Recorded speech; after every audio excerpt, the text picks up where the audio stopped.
أعوذ بالله من الشيطان الرجيم. بسم الله الرحمن الرحيم.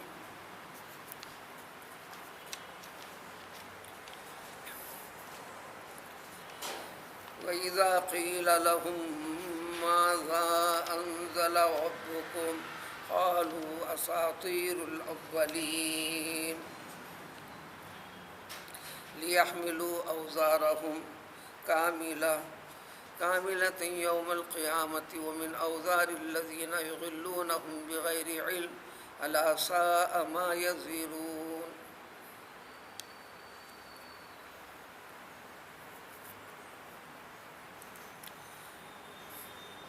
اسلام اور اسلام کی حقیقت سے متعلق جو فیصلے خداوندی ہے، ان الدین عند اللہ الاسلام، جو طریقہ جینے کا، سوچنے کا، رہنے کا، دنیا کی زندگی صرف کرنے کا ایک صحیح ڈھنگ اور سلیقہ سکھانے، بتانے، اس پر چلانے کا نام اسلام ہے. اس طریقے سے ہٹ کر جو طریقہ اختیار کرتا ہے انسان، وہ گناہ ہے، وہ غیر اسلام. اور انسانوں کی اکثریت غیر اسلام سے جڑتی رہی ہے ہمیشہ. اللہ تعالیٰ اپنا فضل اور رحم فرماتے ہوئے دنیا کی ابتدا سے انسان کو جب سے پیدا کیا گیا، جب انسان میں بگاڑ آیا، سدھار کے لیے اپنے فضل اور رحم سے انتظامات فرمائے. یہ سلسلہ آخری پیغمبر محمد صلی اللہ علیہ وسلم پر ختم ہو گیا.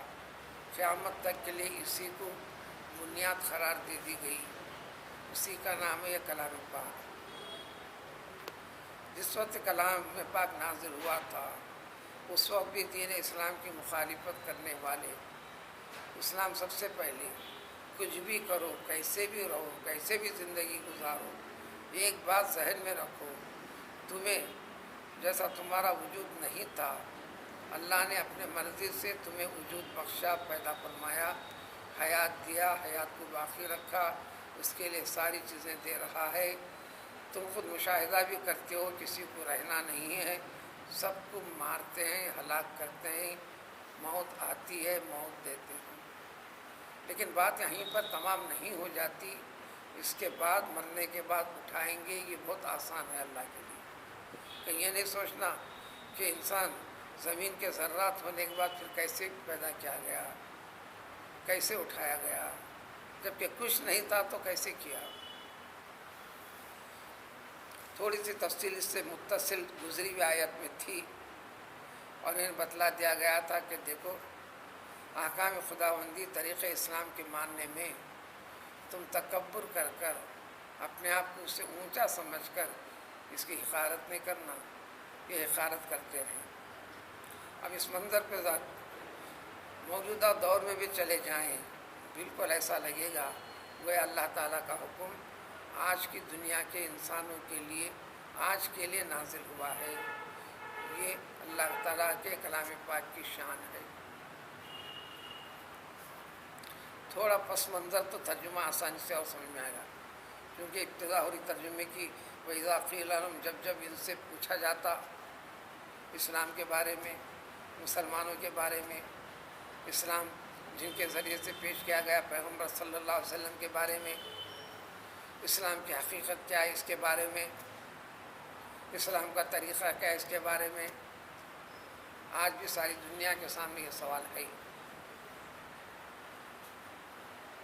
ایک اعتبار سے یہ سوال پیدا کرنا جو مسلمانوں کے لیے تھا، یہ خاموش بیٹھے رہے، غفلت کے شکار ہو کر ہیں. نتیجے میں ہر قوم دنیا کے طول و عرض میں اس مسئلے کو خود اٹھاتے چل رہی ہے، جو آپ کی محبت میں نہیں، آپ کی مخالفت، اسلام کی مخالفت میں، اسلام کے مذہب کو ختم کرنے کی مخالفت میں، اسلام سے جڑے ہوئے افراد کی مذمت کرنے کے بارے میں فلاں فلاں فلاں. یہ مذمت ایک اعتبار سے بالکل سچ ہے، اس لیے کہ مسلمان اپنے اسلامی رنگ اور روپ کو اسلامی احکام کو، اسلامی طریقوں کو، عقیدے کو صرف رسم و رواج کی تکمیل کا نام دے دیا اسلام کا، عملی اعتبار سے اصل اسلام کا نہ رنگ ہے، نہ بو ہے، نہ باس ہے، بس ہے تو کہیں جہاں اسلام کہیں نظر آیا وقتاً فوقتاً کوئی جلسے جلوس کر لیا گیا، کبھی ٹوپی ڈال لی گئی، کبھی اذان کی آواز سنا دی گئی، نماز کی ادائیگی بھی ہوتے رہی، اس کے اندر بھی وہ جان اور دم نہیں رہا، اس لیے کہ نماز کی ادائیگی کے بعد نماز سے جڑی ہوئی، نمازی سے جڑی ہوئی جو دنیا ہے، اس کی جو کاروبار ہیں، جو معاملات ہیں، گھریلو زندگی سے لے کر باہر کی زندگی تک، بیسیوں خرابیوں کا ارتکاب کرنے لگا، جبکہ اسلام میں دور دراز تک اس کی اجازت نہیں ہے۔ صحیح ڈھنگ اور طریقے کو اختیار کرنے کا نام اسلام ہے۔ تو اس وقت کا انسان، جس وقت قرآن کا نزول تھا، ہر قسم کی تدبیر کر لیا انہوں نے، جتنی مخالفت کرتے گئے اسلام کی حقانیت کی جڑیں مضبوط ہونے لگیں۔ اس کو مضبوط کرنے کے لیے گنتی میں چند ہی تھے، مکے والی زندگی، نبوت کے ابتدائی 10 سال والی زندگی کا، 10 تا 13 سال والی زندگی کا حال چال ہے۔ یہ کیفیت ہمیشہ پیدا ہوتے چلتی ہے دنیا میں، پیدا پہلے بھی ہوتی رہی ہے۔ اپنی جان گنوائی، دنیا کی نظروں میں گنوائی، دین کی نظروں میں اپنی جان کو صحیح مصرف میں لایا، اپنے مال کو صحیح مصرف میں لایا، جان دینے والے کی مرضی کے لیے، اس کے حکم کو باقی رکھنے کے لیے جان دے دی، مال دینے والے کی مرضی کے رضا اور خوشنودی کے لیے صرف کر دیا، اس کی رضا کے لیے، اس کے کلمے کو، اس کے نام کو باقی رکھنے کے لیے فخر و فاقہ، بھوک و پیاس کو اختیار کیا۔ دنیا کی زندگی ہم نے ان پر تنگ کر دی، دنیا والوں کے سامنے ہم نے ان کو نظروں سے گرا دیا، یعنی اسلام کی مخالفت کرنے والے۔ لیکن یہ ہے کہ اسلام اور ان کا رنگ اور یہ مضبوطی کے ساتھ جڑیں پکڑتے چل رہا ہے، تو ایک تدبیر انہوں نے سوچی، اس تدبیر کا ذکر ہے یہاں پر، اس آیت میں اس تدبیر کا ذکر ہے۔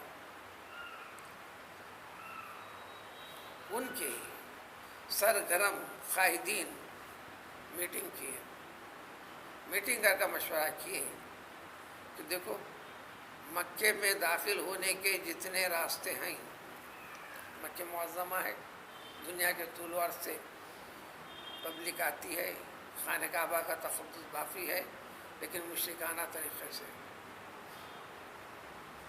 دین کا نام ہے، دین کو بگاڑ کے ساتھ اللہ تعالیٰ سدھارنا چاہتے ہیں۔ کلام پاک ہر بھولے بھٹکے ہوئے انسان کو، بھلے وہ مسلمان کہلانے والا ہوتا کیوں نہیں، اس کو سدھارنا ہے، کہ مکے میں آنے والے، داخل ہونے والے جتنے راستے ہیں، وہاں پر ذی اثر اشخاص کو، جن کی بات سن سکتا ہو کوئی، سمجھنا چاہتا ہو، جن کا اثر و رسوخ ہے قوم کے اندر، ہفتے میں 2-4 مرتبہ شب و روز کے لیے ہر نکڑ پہ بٹھا دیا جائے۔ جو ہی باہر سے وفد آتا ہے ان کے سامنے یہ پیش کیا جائے، ہر آنے والا کیوں آ رہا ہے بیان تو کرتا ہے۔ ان میں سے اکثر آمد یہی ہوا کرتی تھی، سنتے ہیں کہ ایک اللہ کا نبی ہے، آسمانوں سے اللہ تعالیٰ کا پیام اس کے پاس پہنچتا ہے، آسمانوں سے اس کے پاس اللہ کا پیام پہنچتا ہے، ان سے ملیں گے یا دیکھیں گے یا کیا کہتے ہیں سنیں گے۔ جب یہ آ کر پوچھتے تو ان کو کہتے، اس کا تذکرہ اس آیت میں، وَإِذَا قِيلَ لَهُمْ، جب ان سے پوچھا جاتا محمد صلی اللہ علیہ وسلم کے بارے میں، اللہ کے کلام پاک کے بارے میں، مسلمان و اسلام مذہب کے دین کی حقیقت کے بارے میں، ماذا انزل ربکم، اللہ تعالیٰ نے آخر کیا چیز نازل فرمائی ہے، انہیں کلام پاک کیا احکام آئے ہیں، کیا طریقے آئے ہیں، کیا سلیقہ ہے. چونکہ ان کو بہکانے کے لیے کہتے قالوا اساطیر الاولین، یہ ڈھب جس کی حقیقت نہ ہو، قصے کہانیاں، پرانی ادھر ادھر کی باتیں، من گھڑت چیزیں، وہ کچھ بھی نہیں. وہ اساطیر الاولین ہے، اس میں کوئی حقیقت نہیں، کوئی جان نہیں. آج اس سے مزید وضاحت اس آیت شریفہ کی، کیونکہ پیغمبر صلی اللہ علیہ وسلم چونکہ حق ہے، حق اختیار کرنے والے کی زبان کو بھی ذی اثر کر دیتے ہیں اللہ تعالیٰ. تو کہنے لگے کہ دیکھو محمد جو ہیں علیہ الصلوۃ والسلام، ان کی زبان میں شیرینی ہے، زبان میں اثر ہے. ہم بتاتے ہیں تم کو حقیقت ہے کہ اس کی کوئی حقیقت نہیں ہے. ان سے ملنا بھی نہیں، تم آئے ہو کعبے کے پاس، اپنا کام کرنا نکل جانا. وہ جو کہتے ہیں سننا بھی نہیں، ان کے ماننے والوں سے بھی ملنا نہیں، ان کے ذریعے سے بھی جب باتیں پہنچتے ہیں وہ سننا سنانا نہیں. ان کی زبان میں اتنا اثر ہے کہ جب سننے کے بعد تمہارے دل کی گہرائیوں تک اس کا اثر پہنچ جاتا ہے. اتنے جلدی متاثر ہو جانا نہیں. اپنے دل پہ قابو رکھو، اپنے آپ پہ قابو رکھو، اپنے باپ داداؤں کے مذہب کو مضبوطی سے اختیار کر کے رہو، جو صدیوں سے کئی پیڑھیوں سے جو چل رہا ہے. یہ کہہ کر روکا کرتے تھے. آج بھی دنیا ہی کر مذہب اسلام سے نفرت پیدا کرو. کہاں تک کرو؟ مذہب اسلام لباس کی تک پابندی لگاتا ہے، مرد کے لیے بھی عورت کے لیے بھی. لہذا دنیاوی طاقت حکمرانی تمہارے پاس ہے تو ان کی عورتوں سے پردے کو ختم کرا دو. تنگ کرنے کا آسان طریقہ ہے، تمہارے حدود مملکت میں ہمارے اس قانون پر عمل کرنا ہے تو آپ یہاں پر رہنا، نہیں تو جہاں منتقل ہو سکتے ہو جاؤ، ورنہ ہمارے غیظ و غضب کا سامنا کرو. بالکل وہی کیفیت تھی، وہ قدیم میں تھی تو آج جدید میں بھی وہی ہے. ان کا مذہب سود سے نفرت دلاتا ہے. عملی طور پر ایسا کر دو کہ اس دنیا کی زندگی اور اس کی بقا بغیر سودی بغیر رشوت کے لیے دے کے چل ہی نہیں سکتی، اور پھر ہم بالواسطہ ان کے لیے اور تنگی کر دیں گے. ان کے سامنے دنیا کو اتنا خوبصورت بنا کر پیش کر دو، قتل و غارت گیری میں آگے بڑھتے چلیں، چوری میں آگے بڑھتے چلیں، بے حیائی میں آگے بڑھتے چلیں، زناکاری میں آگے بڑھتے چلیں، یا مالی بوجھ خرچ وغیرہ کے ذریعے سے دے کر انہیں ایسا مجبور کر دو.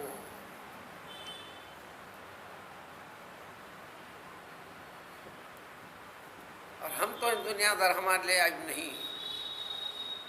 ان کے پاس نفس زنا اس کی رغبت رکھنا خود دین سے خارج ہونے کی علامت ہے. یہ محبت پیدا کرو.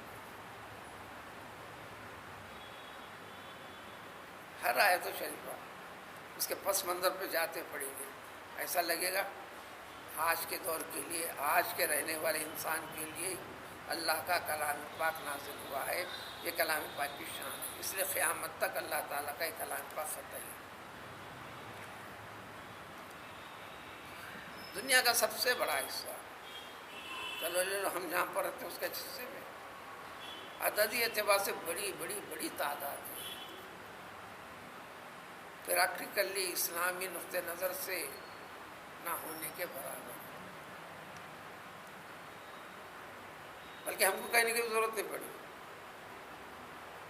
یہ جائزہ لینا ہے ہم کو، انہوں نے جائزہ لیا.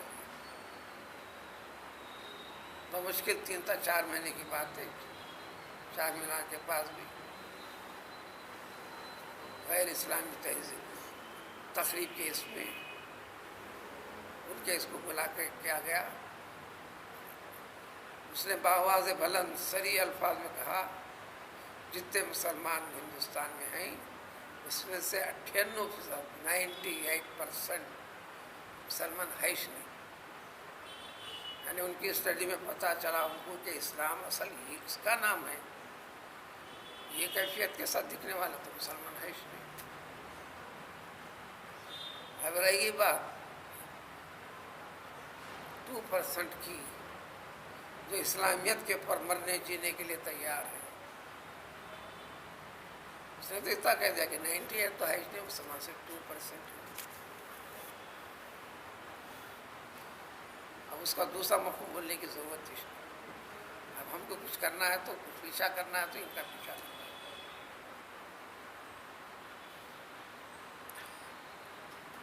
یہ کہہ کر دوسروں کو بھی جو سمجھ میں آنے لگا ہے اسلام،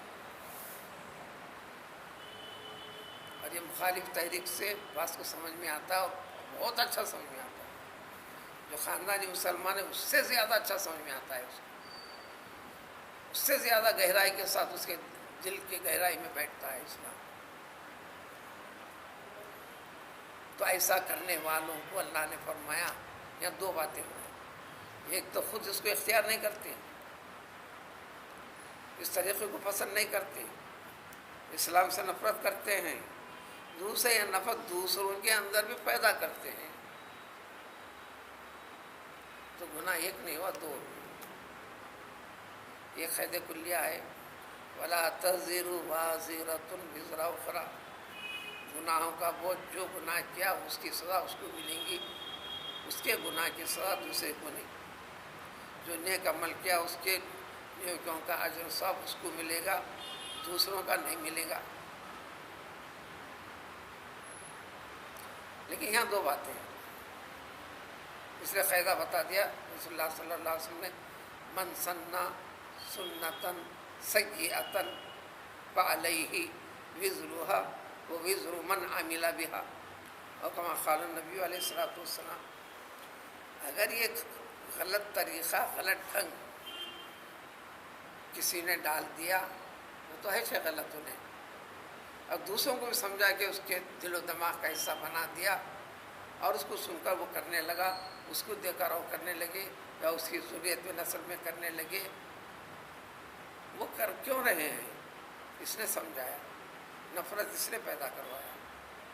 ایک تو یہ برا تھا، اس کی برائی کا گناہ تو اس کو ہوگا، لیکن اس نے غلط طریقہ ڈال کر رائج کر کے آگے بڑھا رہا ہے، چلا رہا ہے. وہ جب تک جو کرتے چلیں گے، کیونکہ بنیاد اصل یہاں سے شروع ہوئی. تو برا کرنے والے کو اس کی برائی کا ہوں گا، کیونکہ اس کو فالو کر کے کیا ہے. اور جس کو لیڈر سمجھ کے کیا ہے وہ عذاب اس کو بھی ہوں گا. وہ مفہوم ہے لِيَحْمِلُوا أَوْزَارَهُمْ. یہ اس طرح ان کے گناہوں کے بوجھ کو بھی اپنے کندھوں پر لینا چاہتے ہیں. یہ بات سمجھنے کے بعد ہی چلنا ہے. جو برائی کرا اس کی شامت اس کو ہے، اس کے گناہ کا اثر آپ پہ ہونے والا نہیں ہے. لیکن یہ گناہ کی نوعیت الگ ہے، اس کے اپوزٹ بھی وہی ہے. جیسے آپ نیکی کرتے ہیں، نیکی پر قائم رہتے ہیں، نیکی کا ذریعہ بنتے ہیں، آپ کی وجہ سے دوسرا اس نیکی کو کرتا ہے. وہ جب نیکی کرے گا اس کے اجر میں کمی کیے بغیر، چونکہ آپ ذریعہ بنے ہیں، وہ نیکیاں اس طرح آپ کو بھی منتقل ہوتے رہیں گے. تو یہ دراصل یہ غلط طریقے سے ان کے بوجھوں کو اٹھا لینا چاہتے ہیں. عربی کا لفظ اتفاق سے اردو میں بھی ہے، حمال بوجھ اٹھانے والا، حمل بوجھ اٹھانا، حمل بوجھ، اسی سے ورب بن گیا لِيَحْمِلُوا أَوْزَارَهُمْ. یہ ایسا کر کے چاہتے کیا ہیں؟ یہ ان کے گناہوں کا بوجھ لینا چاہتے ہیں. پوری طرح کامل طریقے سے قیامت کے دن یہ ہو کر رہے گا ان کے ساتھ. وہ کیا بوجھ ہے؟ خود وضاحت کرتے اللہ تعالیٰ، ان لوگوں کا وزر بوجھ، یہی عربی لفظ ہے، اردو میں ہوا اسی سے وزیر، اسی سے وزیر۔ ایک حاکم اعلیٰ ہوتا ہے، حاکم اعلیٰ کے مشن کو چلانے کے لیے انہیں کام تقسیم کرتا ہے، حاکم اعلیٰ کے کام کے بوجھ کو دوسرا شخص اٹھا کر یعنی وزارت چلاتا ہے، یہی مطلب ہے وزیر۔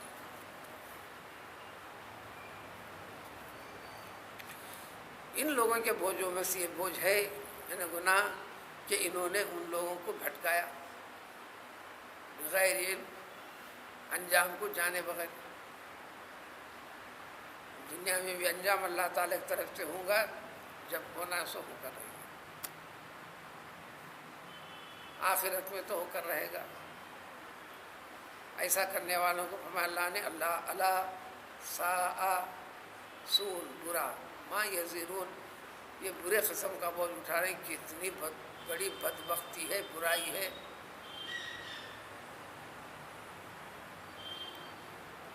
دنیا میں بھی ان کو سزا ہوئی، ایسا دیتے رہے ہیں، کیسا کیسا ہوتی ہے، ایسا سابق میں ہوا ہے، ابھی چل رہا، کوئی نئی بات نہیں۔ سدھرنے والے کو، روشنی تلاش کرنے والے کو، اس کے لیے تو رہنمائی، اس کی تفصیل اگلی آئے، واقعے کی تفصیل۔